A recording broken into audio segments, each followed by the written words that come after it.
Welcome back after the break. और break से पहले हमने आपको मिलवाया एक फनकारा से जो कि कुकिंग बहुत अच्छा करना जानती थी, फिर अवार्ड भी उन्होंने हासिल किए। अब हम आपको मिलवाने जा रहे हैं कैसी बासलाहियत फनकारा से जिन्होंने अपने फ़न के ज़रिए आप ये कहें कि जिस तरह से रंगों में, जज्बों में और तख्लीकी सलाहियत को उजागर किया, उन्होंने एक नई पहचान दी। इस्लामाबाद से ताल्लुक़ रखने वाली रमशा नासिर की मैं बात कर रही हूँ, जो कि फ़ाइन आर्ट्स में ना सिर्फ अपनी तालीम मुकम्मल की है उन्होंने, बल्कि उसे अपनी पहचान भी बनाया। 8 साल से ज़्यादा तजुर्बे के साथ वो दुनिया भर के क्लाइंट्स के लिए मुनफरिद और दिलकश आर्ट वर्क तख्लीक कर रही हैं। पोर्ट्रेट्स लैंड हो या फिर स्केप लैंड हो या फिर एब्स्ट्रैक्ट आर्ट हो, मिक्स मीडिया हो, ये सब उनकी महारत के शोबे में, जिनमें वो अपने तख़य्युल को हकीकत में बदलने का हुनर रखती हैं। उनका फ़नी सफ़र सिर्फ 15 साल की उम्र में शुरू हुआ, जब उन्होंने एयर फाउंडेशन स्कूल सिस्टम के लिए एक वॉल म्यूरल पेंट किया, और यही लम्हा उनके लिए ज़िंदगी का नया आगाज़ साबित हुआ। और आज वो हमारे साथ इन स्टूडियो मौजूद है। बिल्कुल ऐसी आज हमारे साथ Rimsha Nasir. Rimsha, thank you so much for joining us. सबसे पहले तो आपके सफ़र के हवाले से तो पूरी इन डिटेल कन्वर्सेशन कर दी सबके साथ गज़ल ने, लेकिन मुझे ये बताइएगा कि हमारे माशरे में जब आप आर्ट का काम कर रहे हो ना, तो आप किससे पूछते हैं? तो मैंने भी जिस तरह आपसे पूछा तो मैंने आपसे ये कहा कि आप कोई और भी जॉब करती हैं, कुछ और भी करती हैं। आपने कहा नहीं, मैं फुल टाइम आर्टिस्ट हूँ। सो इस रवाज को हम डाई होते हुए देख रहे थे, जो कि अब वापस हमें नई जैतों में नज़र आता है। बिल्कुल ऐसे ही है। बिकॉज पहले तो thank you so much for inviting me. दूसरी बात, जैसे आपने सवाल किया कि फुल टाइम आर्टिस्ट होना थोड़ा टफ तो है, बिकॉज जॉब का तो आपको पता होता है ना। I take it as my business, क्योंकि फुल टाइम आर्टिस्ट हैं और फिर कंसिस्टेंसी इसके साथ चाहिए होती है, like you work on daily basis. और जैसे मैंने ऑफ कैमरा भी बात की कि I work 6 hours a day और ऑन द डेली बेसिस। तो I keep on producing work, जैसे आप बिजनेस में करते हैं, आप प्रोडक्ट्स बना के अपने रखते रहते हैं, देन यू मार्केट इट, और फिर मैं अपने काम को जमा करती रहती हूँ for the exhibitions and the clients as well. अच्छा, सही। अच्छा, ये भी साथ रमशा बताएं देखने वालों को और हमें भी कि कौन सा मीडियम आप यूज़ करती हैं? ऑयल ज़्यादा करते हैं, कुछ लोग होता है वाटर कलर्स का इस्तेमाल ज़्यादा करते हैं, बिल्कुल। आपकी क्या स्पेसिफिकेशन है? अच्छा, मेरी जो फाउंडेशन है that is basically built on oil painting. तो people when they see my work, तो वो यही पूछते हैं कि इज़ इट ऑयल, बिकॉज इसमें इफेक्ट आता है कि मेरी फाउंडेशन ऑयल की बनी है, but my work is basically on acrylics. Since last 7-6 years I am working on acrylics. तो उसका एक तो फ़ायदा ही होता है कि जल्दी सूख जाता है, तो मेरा ज़रा पेशेंस लेवल कम हो चुका है। तो फिर आई वर्क ऑन एक्रेलिक्स और वो जल्दी ड्राई हो जाता है। It gives the same effect of oil painting. अच्छा, ये जो आपकी दोनों हमें पेंटिंग्स नज़र आ रही हैं, अगर मैं चाहूँगा कि मास्टर कैम से ये दोनों दिखा भी सकते हैं हम आपको कि इन पेंटिंग्स में थोड़ा सा ये डल नज़र आ रही हैं, इसकी क्या वजह है? अच्छा, ये डल इसलिए हैं because I work with paint and coffee. So I always mix coffee का एक ज़रा ब्राउनिश कलर होता है, इसके वेरी अर्दी टोन्स। तो अगर आप पेंटिंग्स को भी देखें तो उसके अंदर एक वार्मथ का इफेक्ट आता है, ठीक है। कॉफ़ी के क्योंकि अर्दी टोन्स होते हैं, तो I mix my paints with the coffee और फिर उसके साथ मैं लगाऊँ, बिकॉज अगर हम डायरेक्ट कलर इस पर मैं अप्लाई करूँगी तो it will be too vibrant for the eyes के वो शायद दूसरी दफ़ा आपको देखने का दिल ना करे। तो और होते क्योंकि लैंडस्केप्स हैं तो मल्टीपल कलर पैलेट आपकी यूज़ होती है, और टू मेक इट सटल और एक अर्दी वार्म भी देने के लिए। सो आई मिक्स इट विद कॉफ़ी। अच्छा, have you exhibited your paintings internationally? या आई हैव डन दैट। या आई हैव डन डिजिटली, मैंने इंटरनेशनली किया है, और बाकी पाकिस्तान में काफ़ी शहरों में अभी तक मैंने एग्जिबिट कर दिया है। अच्छा, रिमशा, क्योंकि मैंने ऑफ एयर आपसे पूछा था कि इसकी क्या प्राइस है, इसकी क्या प्राइस है, मैं प्राइस तो बिल्कुल नहीं बताना चाहूँगा यहाँ पे, वो हो जाएगा कि साथ बैठाया वो पता नहीं मार्केटिंग करें बेचें। लेकिन मुझे ये बताइएगा, कुछ पेंटिंग्स हैं जो कि चंद हज़ार में मिल जाती हैं, कुछ पेंटिंग्स हैं बहुत महंगी होती हैं। सो इसमें बाइफर्केट किस तरह से कर सकते हैं जो शख्स पेंटिंग को जानता नहीं है कि कौन सी पेंटिंग सस्ती है, कौन सी महंगी है? जी, अच्छा, महंगी और सस्ती का तो जैसे कॉन्सेप्ट ऐसा आता है, ओरिजिनलिटी पे आता है, ठीक है। जितना भी ओरिजिनल काम है, if you look into bags, if you look into clothes, जितने भी ओरिजिनल काम होते हैं या डिज़ाइनर्स का भी जो काम होता है, वो यूजुअली महंगा ही होता है, ठीक है। Because you are paying for the idea ना, you are not paying for the product, you are paying for the idea. दूसरी बात है, सस्ती इसलिए होती है बिकॉज जैसे मैं बहुत से लोगों को एग्जांपल देती हूँ कि if you go to the local markets, तो वहाँ पे जो क्राफ्ट्समैन होते हैं वो हो सकता है कि मेरे से भी अच्छे उनके स्किल्स हों, राइट, और वो मेरे से बहुत अच्छा और बड़े अच्छे स्केल पे आपको और बहुत सस्ता काम भी करके दे सकते हैं।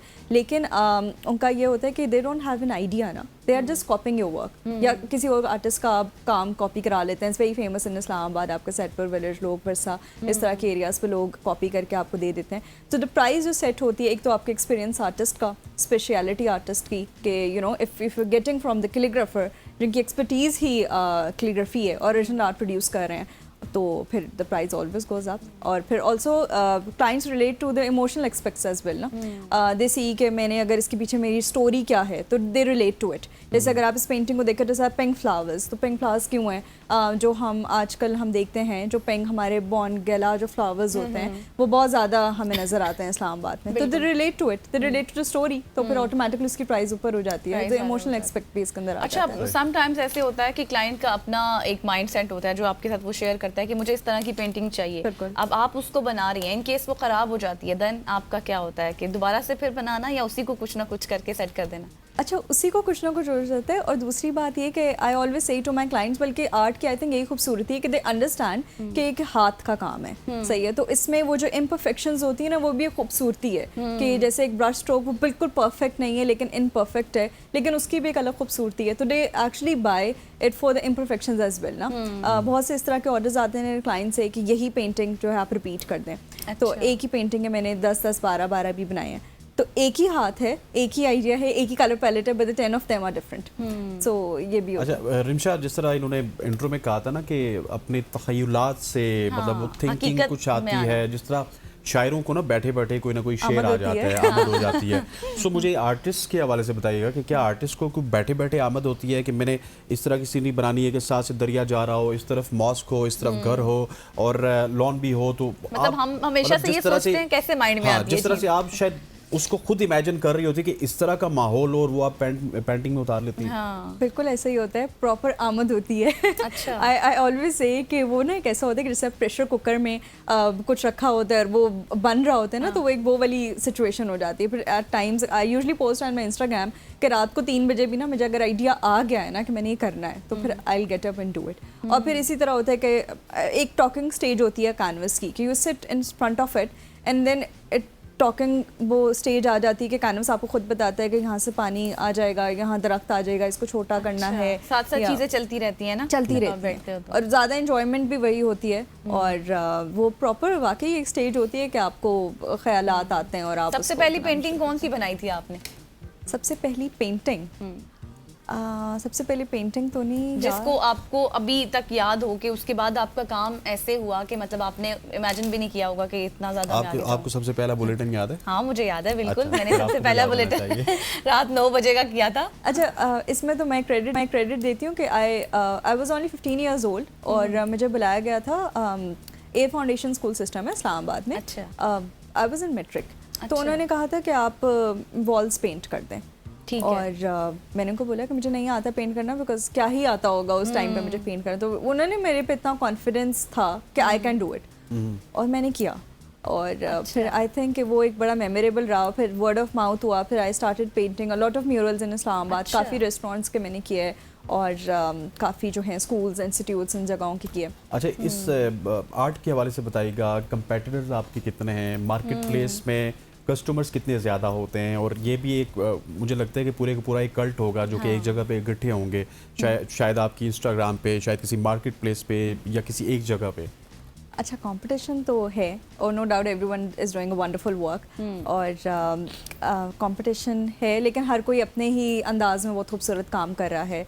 और फिर उस हिसाब से उनके क्लाइंट्स भी हैं, बिकॉज जो क्लाइंट्स जो हमारे रिलेट करते हैं हमारे काम के साथ, हमारी स्टोरीज़ के साथ, और फिर दे परचेज इट, और इस तरह से काम चलता है। अच्छा, जिस तरह से अभी हम टेक्नोलॉजी की दुनिया है, हम भी बढ़ते जा रहे हैं, रोज़ कोई ना कोई इनोवेशन हम डिस्कस यहाँ पर बैठ कर रहे होते हैं। डिजिटल दौर है, डिजिटल आर्ट है, इसमें ट्रेडिशनल आर्ट आप क्या समझती हैं कि अब मज़ीद आने वाले इन फ्यूचर जिन लोगों जो इससे फेमिलियर हैं वो तो करते हैं, क्लाइंट्स भी आते हैं, लेकिन आप समझती हैं कि इसका थोड़ा सा रुझान कम है? जैसे AI की आप बात करें कि AI आ गया, डिजिटल आर्ट आ गया, तो आई ऑलवेज से कि we need to evolve ourselves, ठीक है। जैसे हम बहुत ज़्यादा टाइम पहले मैं जैसे personally I used to give a lot of time to the sketching canvas पे आने से पहले, लेकिन अब डिजिटल आ गया ना, तो आप अपना टाइम बचा रहे हैं और आप इवॉल्व कर रहे हैं। जितना काम मैंने उसके ऊपर करना था मैं उस पर कर रही हूँ। और फिर देन अगेन कि वो जो हाथ का इसका इफेक्ट है, you know when you touch the paint you feel कि पत्तों का फील आ रही है या पानी का फील आ रहा है, वो तो अपनी जगह ही रहेगा। और फिर हम अपने साथ साथ इवॉल्व करते हैं, बिकॉज स्किल हमारे हाथ में है, और ऐसी बात नहीं है कि if I only do digital art, I only do traditional art, I also do digital art. Digital भी कर तो लो। उसको सीखना भी ज़रूरी और है रात साथ को साथ। जब रिमशा आपको ख्याल आता है 3 बजे कि आपने कुछ बनाना है तो उठ के बनाना स्टार्ट कर देती है कि उसको एकदम से हल्का फुल्का roughly। रफली स्केच पे उतार के तो सो जाती हैं? अच्छा वैसे अल्हम्दुलिल्लाह ओवर द इयर्स अब मुझे पता चल गया कि अब जो दिमाग में कहानी है ना वही कैनवस पे है, तो अब बहुत कम हो गया अब कि मैं experience हो स्केच चुका करूँ। है। हाँ मुझे पता है कि अब ये वाला रंग लगाना है या नहीं लगाना है या क्या करना है ना, सो या वो अब ये हो गया। तो मतलब कि जो आपके दिमाग में आता है उसको आप फॉर टाइमिंग सेव भी कर लेती हैं? सेव कि कर वो आ लेती चुका है आइडिया, इसको अब मैंने बस कैनवस पे उतारना कैनवस है। पे उतारना। कैनवस पे उतारने लिख लेती हूँ कि अच्छा। अच्छा वो यहाँ पे मैंने ये डालना था या निशान लगा लिया या उस तरह से ना। अच्छा। सो एट टाइम ऐसा भी होता है कि वो बन के जो दिमाग में होता है वो इतना खूबसूरत नहीं लगता, बट देन आई से इट्स अ टॉकिंग स्टेज। अभी भी किसी प्रोजेक्ट पर काम कर रही हैं? कोई अभी पेंटिंग प्रोजेक्ट पे काम कर रही हूँ। अब कुछ सेलिब्रिटीज़ की 2 पेंटिंग्स हैं वो बन रही हैं तो इंशाल्लाह I will be posting on my Instagram. और मुझे ये बताइएगा कि जिस तरह शायर ओवर थिंकर होते हैं, क्या आर्टिस्ट भी ओवर थिंकर होते हैं? बहुत ओवर थिंकर होते हैं अच्छा। और बहुत सेंसिटिव होते हैं अच्छा। और पता नहीं आई डोंट नो कि बड़ा एक अजीब सा होता है बिकॉज क्योंकि जितनी भी ये चीज़ें तख्लीक होती हैं वो एक एम्प्टीनेस से ही आती हैं। मुझे ऐसा लगता है कि जो कोई चीज़ माशरे में या आपके अंदर जिस चीज़ की कमी सी होती है फिर आप उसको एक मेरे ख्याल है कैनवस पे या अपने म्यूज़िक या अपने लिखाई के ज़रिए उतारते हैं अपनी क्रिएशंस के अंदर। इसके अलावा रिमशा आपके क्या शौक है? मतलब कुछ होता है ना, कुछ लेडीज को होता है कुकिंग का शौक भी होता है, कुछ का शॉपिंग का शौक होता है। आप लाइक सारा दिन पेंटिंग्स वगैरह पे लगाती हैं, तो इसके अलावा भी कोई अपने शौक पूरे करती हैं? मतलब to be very honest this is the only thing I do. अच्छा। हाँ ये मेरा पैशन भी है, ये मेरा बिजनेस भी भूख है। लगती है तो क्या करती हैं? ऑनलाइन ऑर्डर करती हैं? नहीं खुद पकाती खुद हैं? बना लेती हैं? बना लेती हाँ, हैं। वो ये पूछना चाह रही है कि इसके अलावा सब कुछ कर लेती हैं? हाँ अल्हम्दुलिल्लाह बाकी सब कुछ कर लेती हूँ। सही हो गया। लेकिन this is my everything, this is ठीक। Just like my baby. चलें जी रिमशा, आपकी पेंटिंग्स देख के बहुत ही अच्छा लगा। आप इसी तरह से फलती फूलती रहें और कामयाबियाँ समेटती रहें और हम उम्मीद करते हैं कि आपके वक्त के साथ साथ हर शख्स के काम आता है। आपका काम तो वैसे ही निखरा हुआ है, इसमें और ज़्यादा निखार आएगा। Thank you so much. सुबह की सोच में आप हमारे साथ मौजूद थी। ख़वातीन व हज़रात, आज की सुबह की सोच से इतना ही। मुझे गज़ल अशरफ को और हमारी पूरी प्रोडक्शन टीम को इजाज़त दीजिए। इंशाल्लाह कल आपसे मुलाकात होगी। तब तक के लिए अल्लाह हाफ़िज़। अल्लाह हाफ़िज़।